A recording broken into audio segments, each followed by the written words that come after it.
think about AI and some of the foundations you would need. So it's everything from data to the right tech to essentially making sure you have trust and ethics at the heart of everything you do. But actually, more importantly as well, is understanding where are the real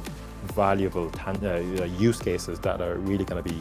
allow for some degree of return, whether that's, an efficiency play, or whether that's something that's a lot more focused on personalization when it comes to your customer, that has more of a commercial focus on it. And then more importantly then, where's the skills and talent to properly harness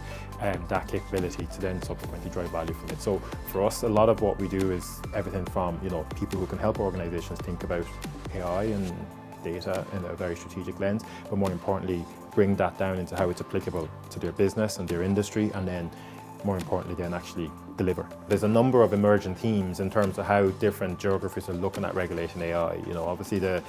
EU's AI Act is quite comprehensive, to some degree, heavily influenced by GDPR for those that are be aware of GDPR as well, but actually it's a very risk-based approach to regulation is how I would see it. But then you look at a number of other geographies as well, which some would be a little bit more, I would see as being more innovation-led, others slightly maybe in between. But what's apparent is every geography across the globe is thinking or looking to adapt or implement some degree of regulation around this, and that poses its own questions actually that some of our clients were working through, which is, if you're an organization with a global footprint, how do you ensure there is consistent customer experiences across your product and services where you're leveraging AI,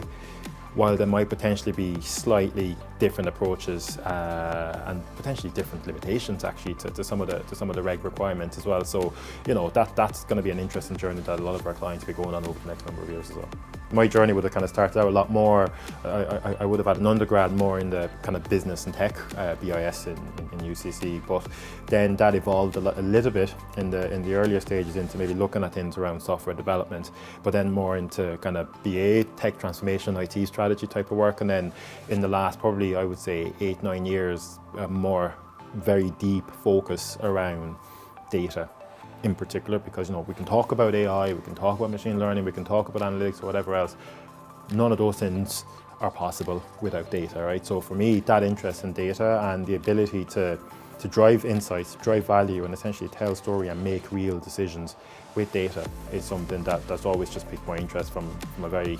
early age, and it just, in a roundabout way, I suppose I found my way back to it over the last number of years as well. The advice to anybody is don't feel like your options are limited. It's probably something to kind of maybe think about. We have people who I would have worked with in the past who've come from a variety of backgrounds. Just because you haven't done computer science or you haven't done, previous kind of programming type degrees or undergrad or whatever, doesn't mean you can't sort of reskill and re-educate yourself to move in. We've got phenomenal people in the team who would have had maybe background in teaching, for example, but again, there's going to be a component of what we do on a day-to-day basis that I feel like becomes applicable to the work we do